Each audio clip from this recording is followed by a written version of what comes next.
everybody, I'm Ryan, and today we're going to talk about flex slots and different builds of mono white Caretaker control in Standard. Now, if you're looking for an overall strategy of the deck, a deck tech, cyber guide, anything like that, I posted those the past few days, so make sure you check that out. But we're going to jump into it with the non-flex slots. So these are the non-flex slots in mono white. If you are playing mono white Caretaker control, this is pretty much what you are bought into playing. These 56 cards in the main deck and these 8 cards in the sideboard. So what cards do you play in these slots? Well, I'm happy you asked. These are the cards that you can play in those slots in the deck. So you're going to pick 4 of these cards to add to the main deck. You're going to be picking 7 of these 15 cards to add to the sideboard. So let's talk about these cards. So you notice some of these are lands.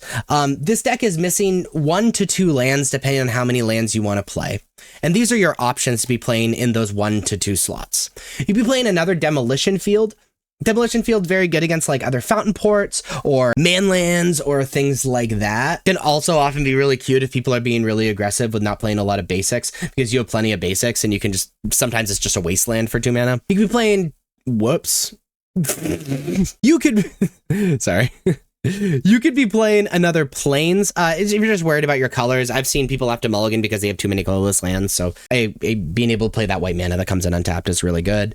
Or you can play up to 2 Sunken Citadel in these spots. Enters tap, you choose a color. You always choose white. You can add 1 mana of the chosen color or add 2 mana of the chosen color to spend it to activate abilities of land sources. This is very good because you're playing 4 Fountain Port, and Fountain Port is really important for the mid to late game of this strategy, and having to devote less lands to activating Fountain Port multiple times is pretty strong. So you're going to select 1 to 2 of these lands, and then you're going to be selecting 2 to 3 of these other cards because you need 4 slots total. You can be playing a single Elspeth Smite, 1 mana instant, dealing 3 damage to target attacking or blocking creature. If that creature would die this turn, exile it instead. Very good against aggressive decks and the enduring creatures mostly. You could be playing Archangel Elspeth as a 4 mana Planeswalker, where its +1 is create a 1/1 white soldier creature token with lifelink. Its -2 is put 2 +1/+1 counters on target creature. It becomes an angel in addition to its other types and gains flying. Its -6 is return all non-land permanent cards with mana value 3 or less from your graveyard to the battlefield, and it starts at 4 loyalty. This is really strong because it can kind of end the game. It can create tokens kind of on a stick if you already have the enablers, so it can just kind of draw a bunch of cards, because we don't really have anything in our deck like that besides Fountain Port, which we need to devote a bunch of mana to. We could be playing the 4th Beza. Beza being a 4 mana 4/5. When it enters, create a treasure token. If an opponent controls more lands than you, you gain 4 life. Opponent has more life than you. Create 2 1/1 blue fish creature tokens. Opponent has more creatures than you, and draw a card if an opponent has more cards in hand than you. This is mostly really good against the aggressive decks, which is a good matchup anyway, but also is decent if we're falling behind in mirror matches or against other very, very slow decks. So I like this card against both ends of that spectrum. And then we could be playing the 4th Overlord of the Mistmoors, which I think is our best threat. It's a 7 mana 6/6. When it enters or attacks, create 2 2/1 white insect creature tokens with flying, and we can impend it for 4. It's a body that creates more evasive creatures that trigger the enablers and Enduring Innocence and Caretaker's Talent, and it can just be an insane late game threat. So you're going to be selecting 1 to 2 of these lands, and then 2 to 3 of these other cards, depending on how many lands you select, to add to your main deck. Now, as far as the sideboard goes, we have 7 flex slots to choose from. We could be playing more Authority of the Consuls. Authority of the Consuls is a 1 mana enchantment.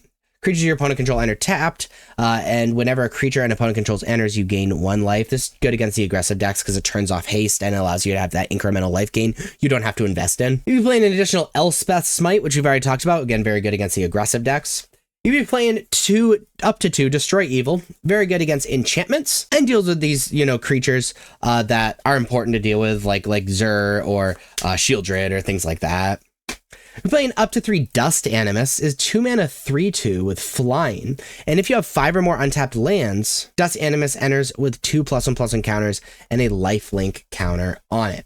So very good against aggressive decks, mostly. Mostly plotted on 2, and then on turn 3, it's a 4/5 with flying and lifelink, which is kind of ridiculous. We can play 2 Exercise in these slots. It's kind of comparable to Destroy Evil. However, it also hits enchantments, and it cares about power instead of toughness, and it exiles, which is really good against the enduring cards in Standard. We can play an additional Rest in Peace for additional graveyard hate. We can play more Split Up, just as more board wipes for these decks that might flood the board with creatures, whether it be aggressive decks or not. You can play a single Sarah Paragon, really good late game card. It's a 4-mana 3/4 with flying, and once during each of your turns, you may play a land from your graveyard or cast a permanent spell of mana value 3 or less from your graveyard. If you do, it gains when this permanent is put into a graveyard from the battlefield, exile it, and you gain 4 life. So what's really cool about this deck is that like things like Carrot Cake, or if they deal with our Caretaker's Talon or whatever, we can just cast from our graveyard when we have Sarah Paragon. Now you need to invest a pretty insane amount of mana in order to do this, but it's a really good card to play against decks that we're going to have like a deep late game against, like the Mirror Match or Domain or something. And we're playing 2, the Stone Brain, which is an extraction effect. That's good against decks that rely on very specific cards or have cards that are specifically good against us. So you're going to be selecting 7 of these 15 cards to add to your sideboard, and then you have your very own but stock mono white Caretaker control deck. Now, if you like this video, please be sure to like and subscribe.